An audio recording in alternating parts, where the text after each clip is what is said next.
ఇట్లా ఒక్క రోజులో 339 డెవలప్మెంట్ యాక్టివిటీస్ని మీ కాన్స్టిట్యున్సీలో స్టార్ట్ చేశారు.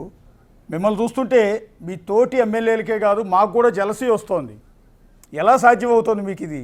ఇక్కడ చిన్న కరెక్షన్ అశోక్ గారు, 339 అభివృద్ధి పనులు స్టార్ట్ చేయటం కాదు, కంప్లీట్ చేసాం. ఎస్, 60 డేస్ బ్యాక్ స్టార్ట్ చేసాం. ఆ 60 డేస్లో 41 కోట్ల రూపాయల వ్యయంతో నెల్లూరు రూరల్ నియోజకవర్గంలో 26 అర్బన్ డివిజన్లలో రోడ్లు, కాలువలు, మంచినీటి పైప్ లైన్లు, ప్రజల కనీస వస్తువులు పూర్తి చేసి చెప్పిన మాట కట్టుబడి 60 రోజుల్లో పూర్తి చేసి ప్రజలకు అంకితం ఇచ్చాం. అంటే 164 మంది ఎమ్మెల్యేలు ఉన్నారు మీ కూటమిలో, ఇంక్లూడింగ్ లోకేష్ గారు, చంద్రబాబు గారి కాన్స్టిట్యున్సీలో కూడా బహుశా ఇన్ని డెవలప్మెంట్ యాక్టివిటీస్ 60 రోజుల్లో పూర్తి చేసిన సందర్భం లేదు మేము మా అబ్జర్వేషన్లో. సో మిగిలిన ఎమ్మెల్యేలందరికీ మీ మీద విపరీతమైన జలసీ ఉంటుందేమో. అదే ఉండదు అశోక్ గారు. ఇక్కడ ఒక చిన్న విషయం మీకు మీ ద్వారా ఆంధ్ర రాష్ట్ర ప్రజలకి చెప్పాలా. తెలుగుదేశం పార్టీ కూటమి అధికారంలోకి వచ్చిన తర్వాత, చంద్రబాబు నాయుడు గారు ముఖ్యమంత్రిగా ఎన్నికైన తర్వాత ఒక్క నెల్లూరు రూరలే కాదు, ఆంధ్ర రాష్ట్రంలో 175 నియోజకవర్గాల్లో కూడా అభివృద్ధి పనులు వేగవంతంగా జరుగుతున్నాయి. అయితే నెల్లూరు రూరల్లో దీన్ని ఒక కార్యక్రమంగా తీసుకొని ప్రజల్లోకి తీసుకెళ్ళగలిగాము. కాబట్టి ఒక్క నెల్లూరు రూరలే కాదు, ఆంధ్ర రాష్ట్రం అంతా, తడ నుంచి ఇచ్చాపురం దాకా ఆంధ్ర రాష్ట్రం అంతా కూడా చంద్రబాబు గారు ముఖ్యమంత్రిగా ఎన్నికైన తర్వాత అభివృద్ధి పనులు పొందుకున్నాయి. ఒక పక్క సంక్షేమ పథకాలు కొనసాగిస్తూ, మరో పక్క ఎన్నికల్లో ఇచ్చిన హామీల్ని ఒక్కొక్కటి నెరవేర్చుకుంటూ వస్తూ, పోలవరాన్ని పరుగులు తీయిస్తూ, అమరావతి రాజధానిని నిర్మిస్తూ, మన బిడ్డలకు ఉద్యోగాలు వచ్చేదానికి పెట్టుబడులు ఆకర్షిస్తూ, అంటే ఈ రాష్ట్రం ఉండే పరిస్థితుల్లో గత వైఎస్ఆర్ కాంగ్రెస్ పార్టీ ప్రభుత్వ విధానాలతో ఆర్థికంగా సర్వనాశనం అయిపోయిన ఆంధ్ర రాష్ట్రాన్ని ఈరోజు వేరే ఎవరు ముఖ్యమంత్రిగా ఉన్నా కూడా ఇది సాధ్యమే ఉండేది కాదు. చంద్రబాబు నాయుడు గారు ముఖ్యమంత్రిగా ఉండబట్టే తన అపార అనుభవంతో తన బ్రాండ్ ఇమేజ్ దాన్ని ముందుకు నడిపిస్తూ ఉన్నారు. మొత్తం రాష్ట్రం అంతా కూడా జరుగుతూ ఉన్నాయి.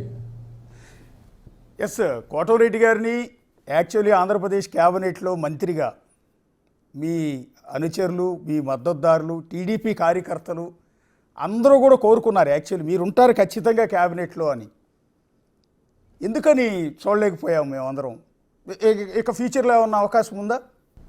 ఒకటి అశోక్ గారు, మంత్రి పదవులు ఉండేది తక్కువ, ఎమ్మెల్యేలు ఎక్కువ. రెండు, మంత్రి పదవి అనేది రకరకాల సమీకరణలు ముఖ్యమంత్రి చంద్రబాబు నాయుడు గారికి ఆ యొక్క సమీకరణలో భాగంగా రకరకాల వ్యక్తుల్ని తీసుకోవాల్సి ఉంటుంది. అయితే మీరు అనొచ్చు, మీరు మంత్రి పదవి ఆశించలేదా అని. నేను 100% ఆశించా, దాంట్లో ఏ అనుమానం లేదు. ఎందుకంటే మంత్రి పదం ఆశించడం అనేది రాజకీయ నేతగా అది ఒక నా లక్ష్యం, దాంట్లో ఎలాంటి అనుమానంలే. అయితే ముఖ్యమంత్రి చంద్రబాబు నాయుడు గారికి, యువ నాయకుడు నారా లోకేష్ గారికి నా మీద ప్రత్యేకమైనటువంటి ప్రేమాభిమానాలు ఉన్నా 16 నెలల ముందే అధికారం వదులుకొని వైఎస్ఆర్ కాంగ్రెస్ పార్టీకి వ్యతిరేకంగా వచ్చి, నేను వైఎస్ఆర్ కాంగ్రెస్ పార్టీకి దూరంగా జరిగిన రోజు తెలుగుదేశం పార్టీ ఇంత పెద్ద ఘన విజయం సాధిస్తుందని ఎవరు ఊహించలా.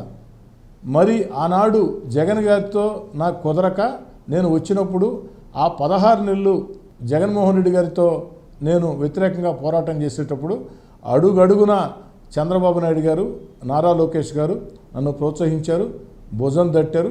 వారు ఇచ్చినటువంటి అవకాశంతో, రూరల్ ప్రజలు ఓటేయటంతో, నెల్లూరు రూరల్లో ఉండే కార్యకర్తల నాయకుల కష్టంతో మూడోసారి 1,000 కోట్ల కోటీశ్వరుడి మీద అతిపెద్ద మెజార్టీతో నేను గెలవటం జరిగింది. మంత్రి పదవులు అనేది ముఖ్యమంత్రి గారి ఇష్టం, వారికి ఉండే సమీకరణలను బట్టి వారు ఎంపిక చేస్తూ ఉంటారు. రావాలని కోరుకోవడం తప్పులేదు, నేనే కాదు 164 మంది ఎమ్మెల్యేలు కూడా మంత్రి పదవులు కోరుకోవడం తప్పులేదు. ఒక్కోసారి అవకాశాలు ఆ విధంగా వస్తూ ఉంటాయి. కాబట్టి అవకాశం రాలేదని ఖచ్చితంగా బాధ ఉంటుంది, బాధ లేదని నేను చెప్పను.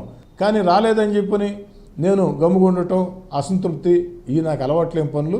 నిరంతరం ప్రజల్లో ఉండటం, ప్రజల్లో తెలుగుదేశం పార్టీ పట్ల గౌరవాన్ని పెంచటం, చంద్రబాబు నాయుడు గారు చేస్తున్నటువంటి ఆ యొక్క పనుల్ని ప్రజల్లోకి విస్తృతంగా తీసుకుపోవటం నాకు కానీ నా తమ్ముడు కోటమిరెడ్డి గిరికి కానీ మాకు ఇష్టం.